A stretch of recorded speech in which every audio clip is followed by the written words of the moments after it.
Dhalai biodiversity park আজ জঙ্গলে পরিণত। 2021 সালে ধলাই বায়োডাইভার্সিটির শুভ উদ্বোধন করেছিলেন অসমের প্রাক্তন মুখ্যমন্ত্রী সর্বানন্দ সোনোয়াল।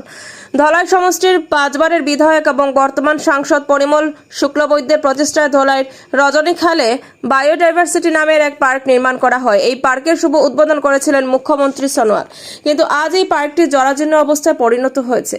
পার্কে নেই কোনো সৌন্দর্য। দিন দিন যেন এই বায়োডাইভার্সিটি পার্কটি জঙ্গলে পরিণত হচ্ছে। এই বায়োডাইভার্সিটি পার্কটি মাত্র 5 বছর হলো, কিন্তু এমন বোঝা যাচ্ছে যেন 100 বছরের পুরনো হয়েছে এই বায়োডাইভার্সিটি পার্কটি। এদিকে ধলাই বিশিষ্ট সমাজসেবী সুবীর মালাকার এই বায়োডাইভার্সিটি পার্কটি নিয়ে মুখ্যমন্ত্রী হিমন্ত বিশ্ব শর্মার সঙ্গে দেখা করে এ বিষয়ে কথা বলবেন বলে জানিয়েছেন। বিস্তারিত দেখুন শিলচর সংবাদের পর্দায়। আপনি পার্ক কি তাহলে নাইছেন?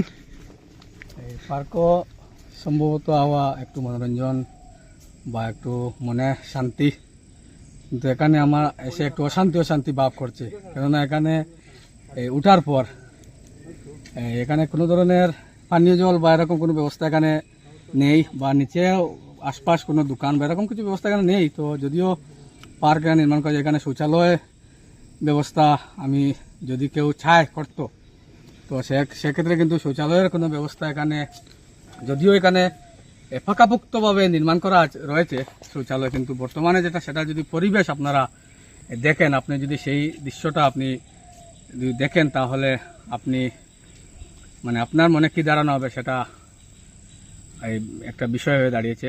তো যাই হোক, পার্কের যেটা এলাকা, এত বড় একটা এলাকা পার্ক নিয়ে, তো সেই পার্কের বিষয়ে এখানে যারা রয়েছেন, অনেকজন আপনারা যারা এসেছেন, সবাই এই বিষয়টি তৎকালীন মুখ্যমন্ত্রী সর্বানন্দ সোনোয়াল মহাশয়ের হাত ধরে এটা উদ্বোধন হয়েছিল, কিন্তু পরবর্তীতে আমার এই দীর্ঘ 5 বছর যাবৎকাল আমি কিন্তু আসতে পারিনি।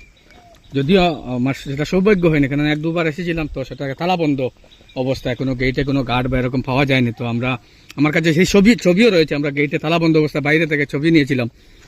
তো প্রয়োজন হলে আমি আপনাকে সেই ছবি দিতে পারি। তো যাই হোক, আজকে প্রথমবার আসলাম, খুব ভালো লাগলো, কিন্তু এখানের পরিবেশ দেখে তেমন ভালো লাগেনি। তো এখানে অনেকজন মুরব্বী রয়েছেন যারা সর্বানন্দ সোনোয়াল, উনি এই পার্কটির শুভ উদ্বোধন করেছেন আজ 2025 ইংরেজি।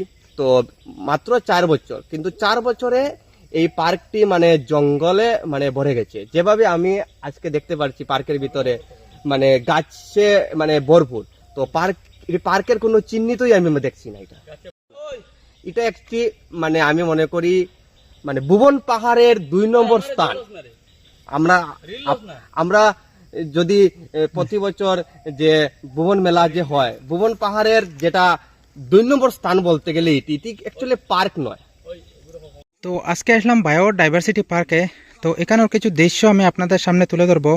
যেমন কিছু দৃশ্য আছে যে এখানে যে শৌচালয় রয়েছে, তো শৌচালয়ের অবস্থাটা যদি আমি আপনাদের সামনে তুলে ধরি, তো দেখতে পারবেন যদি এখানে আপনারা আসেন, তো দেখুন কি যে পরিস্থিতি হয়ে দাঁড়িয়ে রয়েছে। এটা হলো পুরুষের জন্য, আর আমি আপনাদের সম্মুখে যে মহিলাদের যে শৌচালয় রয়েছে এটাও আমি আপনাদের সামনে তুলে ধরবো। তো এটা হলো সেই যে মহিলাদের জন্য যেটা শৌচালয় বানানোর জন্য যে রাস্তাটা রয়েছে, এটা হলো সেই মহিলাদের শৌচালয় যাওয়ার জন্য। তো এখানে যদি আমি আপনাদের সামনে তুলে ধরি, তো এটার অবস্থা এমন কাহিল হয়ে দাঁড়িয়েছে যেটা দেখানো সম্ভব হবে না। আমি একটু আপনাদের সম্মুখে তুলে ধরছি।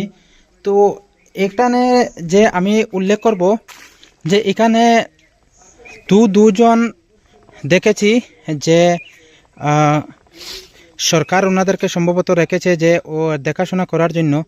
তো আমি একটা কথা বলবো যে শুধু সরকারই যে এটা ঠিক করবে এটা তো সম্ভব হবে না। যেখানে এর দায়িত্ব রয়েছেন তারাও তো এটা ঠিক করতে পারেন। যদি আপনি এখানে আসেন, তো একবার এই শৌচালয়টা অন্ততপক্ষে দেখে যাবেন।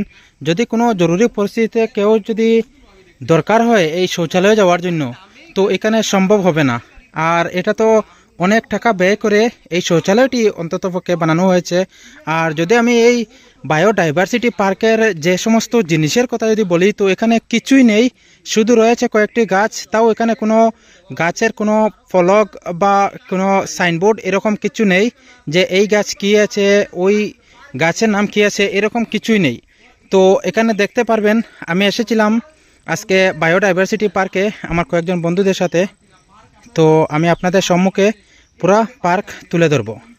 ধন্যবাদ ভিডিওটি পুরা দেখার জন্য অনুরোধ রইল। আর ভিডিওটি ভালো লাগলে অবশ্যই ভিডিওটি লাইক কমেন্ট শেয়ার করে অন্যদেরকে দেখার সুযোগ করে দিবেন। ধন্যবাদ।